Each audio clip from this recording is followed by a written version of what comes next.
out, no? Itong si Quirante. O, kayan. Ngayon, natuto na kayo. Ako, sorry, nag-judge ako.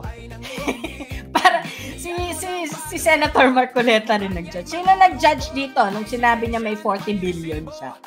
Oh, yung aking filtered at ang aking AI na kilay talagang tumaas hanggang ceiling ko. May 40 billion yan? Parang, I'm sorry, parang hindi naman ako judge, pero parang hindi. So hanggang in-explain niya, yung palang 40 billion is parang proportionate lang dun sa actual niya. So, in short, he has about 3 or 4 billion.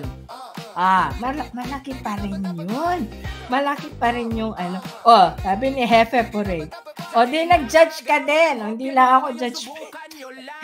Tapos, si Senator Marcoleta, babatuhin niya babatuhin niya may martilyo ko dito, kaya Senator, tama.